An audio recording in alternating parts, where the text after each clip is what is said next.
Hello बच्चों, देखिए अब जो हमारा सिलेबस है 11th क्लास का वो स्टार्ट कर रहे हैं। हमारी फर्स्ट यूनिट है जो 11th क्लास की फिजिक्स की, फिजिकल वर्ल्ड एंड मेजरमेंट। क्या नाम है बच्चों यूनिट का? Physical world and measurement. ठीक है, इसमें हमारा जो फर्स्ट चैप्टर रहेगा बच्चों यूनिट एंड मेजरमेंट का, ये हमारा चैप्टर फर्स्ट। ठीक है, इसका जो फर्स्ट टॉपिक है बच्चों, अब हम फर्स्ट टॉपिक को स्टार्ट कर रहे हैं। फर्स्ट टॉपिक आपका फिजिकल क्वांटिटीज। ठीक है बच्चों, अब देखो फिजिकल क्वांटिटी क्या होती हैं।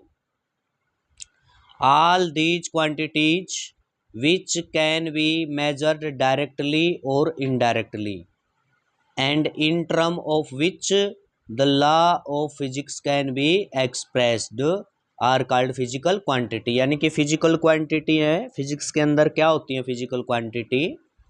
ऐसी क्वांटिटी हैं ये जिनको हमें मेजर करते हैं डायरेक्टली, डायरेक्ट तरीके से भी, और इनडायरेक्टली भी क्या है, इनको हमें मेजर करते हैं। ठीक है, डायरेक्टली जो मेजर करना होता है ये आपका आगे मेजरमेंट में आएगा।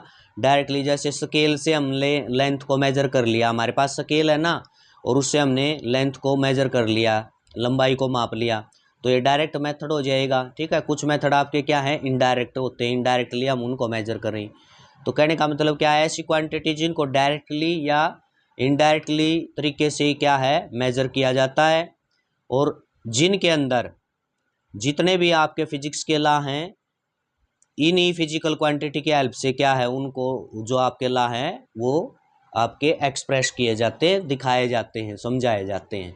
ठीक है, तो फिजिकल क्वांटिटी आपको आ गया बच्चा समझ में, क्या होती है फिजिकल क्वांटिटी? जिनको हम डायरेक्टली और इनडायरेक्टली मेजर कर सकें, और जो भी हमारे फिजिक्स के लॉ हैं जितने भी, उनको इन फिजिकल क्वांटिटी की टर्म में या इन फिजिकल क्वांटिटी के हेल्प से उनको क्या कर सके, हमें ड्रा कर सकें, एक्सप्रेस कर सके, समझा सके, बता सकें। तो हम ऐसी क्वांटिटी को क्या बोलेंगे, फिजिकल क्वांटिटीज बोलेंगे। क्लियर हुआ बच्चों आपको? ठीक है, जैसे एग्जाम्पल के लिए हम ले लेते हैं, देखो हमने जैसे ग्रेविटेशनल फोर्स को ले लिया। जो ग्रेविटेशनल फोर्स है इसको किस प्रकार से कैसे लिखा जाता है, कैपिटल जी m1m2/r²। अब आपको बताया था जी आपका क्या था है, ये कांस्टेंट है, प्रोपोर्शनलिटी कांस्टेंट होता है। m1 m2 आपका मास है ऑब्जेक्ट का, आर ये स्क्वायर है जो डिस्टेंस है, ऑब्जेक्ट के बीच की डिस्टेंस। तो यहाँ पर बच्चों ये आपका ग्रेविटेशनल लॉ है। ग्रेविटेशनल फोर्स निकालने के लिए ग्रेविटेशनल लॉ, अब इसको देखो, इस ग्रेविटेशनल लॉ को भी तो हमने ये फिजिकल क्वांटिटी है जो उन्हीं की टर्म में दिखाया ना, क्योंकि यहाँ पर जो g है, m1 है, m2 है, r है, ये सभी क्या हैं, फिजिकल क्वांटिटी है। और ये फिजिकल क्वांटिटी है तो इन्हीं की हेल्प से तो हमने इसको लॉ को यहाँ दिखाया, ग्रेविटेशनल लॉ को। क्लियर हुआ? और भी जैसे आपका मास, लेंथ, फोर्स, ये आपकी सभी क्या है, फिजिकल है क्वांटिटी होती हैं। क्लियर हुआ? अब देखो नेक्स्ट देख लेते हैं इसमें, अब क्या बच्चों, टाइप्स ऑफ फिजिकल क्वांटिटी। क्या आ जाएगा बच्चों अब आपका इसके अंदर, आपका टाइप्स ऑफ फिजिकल क्वांटिटी। अब हमने फिजिकल क्वांटिटी की बच्चों टाइप बतानी है, तो सबसे पहले बच्चों आ जाएगी फंडामेंटल क्वांटिटीज। क्या होती हैं ये फंडामेंटल क्वांटिटीज बच्चों? देखो, the physical quantities which can be treated as independent of other physical quantity. यानी कि आपकी जो फंडामेंटल क्वांटिटी होती हैं, ये ऐसी क्वांटिटी है जो किसी पे डिपेंड नहीं करती, ये इंडिपेंडेंट होती हैं। क्या होती है ये? इंडिपेंडेंट होते हैं, and are not defined in term of other physical quantity. ठीक है, इनको दूसरी फिजिकल क्वांटिटी की मदद से या उनके हेल्प से इनको डिफाइन नहीं किया जा सकता, क्योंकि ये इंडिपेंडेंट हैं, दूसरी फिजिकल क्वांटिटी इनको डिफाइन नहीं कर सकती।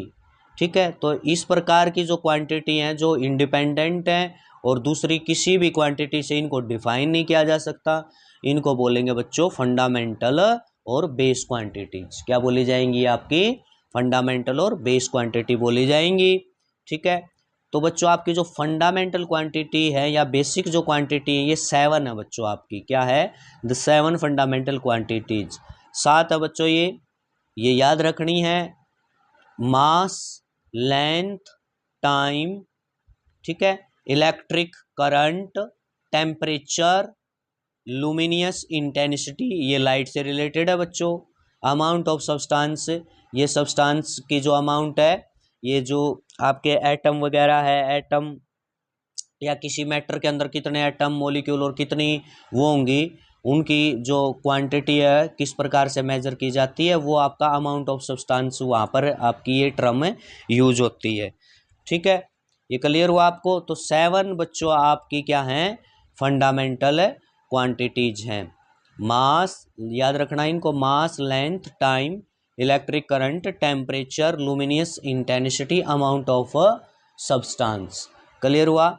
ठीक है, अब आती हैं आपकी ड्राइव्ड क्वांटिटीज। सेकंड टाइप इसकी क्या आ जाएगी, ड्राइव्ड क्वांटिटीज। ये क्या है, the quantities which can B derived from the fundamental quantity. ये जो ड्राइव्ड क्वांटिटी हैं ऐसी क्वांटिटीज है जिनको हम किससे ड्राइव करते हैं, फंडामेंटल क्वांटिटी से ड्राइव करते हैं। अभी हमने ऊपर पढ़ी है ना 7 फंडामेंटल आपकी क्वांटिटीज है। तो इन 7 फंडामेंटल क्वांटिटी की हेल्प से जिन और बाकी क्वांटिटीज को हम क्या करते हैं, ड्राइव करते हैं, उनको बोलते हैं बच्चों ड्राइव्ड क्वांटिटी। देखो नाम से ही पता चल रहा है ड्राइव, यानी ये दूसरे से ड्राइव की गई है, दूसरे से निकाली गई हैं। ठीक है, तो जैसे स्पीड है, वेलोसिटी, एक्सेलरेशन, फोर्स हैं, ये आपके ड्राइव्ड। ठीक है, बेसिक जो फंडामेंटल है तो वो तो 7 ही है, 7 ही रहेंगी। और बाकी इन 7 को छोड़कर बाकी जितनी भी क्वांटिटी आपकी आएंगी बच्चों वो आपकी ड्राइव्ड क्वांटिटी होंगी। ठीक है, जैसे स्पीड की बात करते हैं, जो आपके देखो ये स्पीड है, क्या है, डिस्टेंस बाई क्या होती है बच्चों, टाइम होती है। अब यहाँ पर आप देख लीजिए जो डिस्टेंस है, डिस्टेंस एक प्रकार से क्या है, लेंथ का ही तो रूप है। ठीक है, जो डिस्टेंस मेजर होती है वो लेंथ की टर्म में तो होती है, लंबाई ही तो होती है डिस्टेंस से। और ये टाइम, तो देख लो आपकी लेंथ और टाइम ये क्या है, दोनों ये आपकी फंडामेंटल थी, तो उन्हीं फंडामेंटल से अब आपकी ये स्पीड बताई गई है और स्पीड यहाँ पर ड्राइव्ड है बच्चों। इसी प्रकार से वेलोसिटी क्या होती है, डिस्प्लेसमेंट बाई टाइम। डिस्प्लेसमेंट भी आपका एक प्रकार से क्या है, लेंथ की टर्म में है। ठीक है, तो लेंथ बाई टाइम ये हो गया। वेलोसिटी भी आपकी ड्राइव्ड है, लेकिन निकाली किससे गई है, ये लेंथ और टाइम से। और लेंथ और टाइम क्या है बच्चों, आपकी लेंथ है, लेंथ एक डिस्प्लेसमेंट एक प्रकार से लेंथ का ही तो है। तो ये आपकी बेसिक है, फंडामेंटल है। नेक्स्ट आएगी बच्चों आपकी एक्सेलरेशन। एक्सेलरेशन आपकी क्या होती है, change in velocity by change in time. तो वेलोसिटी भी आपकी ड्राइव्ड, लेकिन वेलोसिटी बनी किससे थी, फंडामेंटल से बनी थी। ठीक है, तो इसलिए एक्सेलरेशन भी किससे मानी जाएगी, आपकी फंडामेंटल से ही बन के आई है एक्सेलरेशन भी, और एक्सेलरेशन आपकी ड्राइव्ड है। क्लियर हुआ। इसी प्रकार से जैसे फोर्स की बात करते हैं, फोर्स आपका क्या है, मास इंटू एक्सेलरेशन होता है। फोर्स जो है आपका क्या होता है, मास इंटू एक्सेलरेशन। अब बच्चों यहाँ पर आप देख लीजिए, मास क्या आपकी फंडामेंटल है, और जो एक्सेलरेशन है ये भी आपकी क्या है, ये ड्राइव्ड है, लेकिन ये एक्सेलरेशन किससे आया, वेलोसिटी से आया है। और वेलोसिटी किससे आई है, ये आपकी लेंथ और टाइम से आई है, डिस्प्लेसमेंट से आई है। ये आपकी फंडामेंटल से बनी है वेलोसिटी, वेलोसिटी से एक्सेलरेशन बना है। तो कहने का जो मतलब है, जो आपकी ये बाकी जितनी भी 7 को छोड़कर इनको ऊपर वाली जो 7 आई आपकी, जितनी भी आपकी क्वांटिटी आएंगी वो सारी ड्राइव्ड है, क्योंकि उनको फंडामेंटल से ही बनाया गया है। किससे बनाया गया है, फंडामेंटल से। तो ये क्लियर हुआ आपको।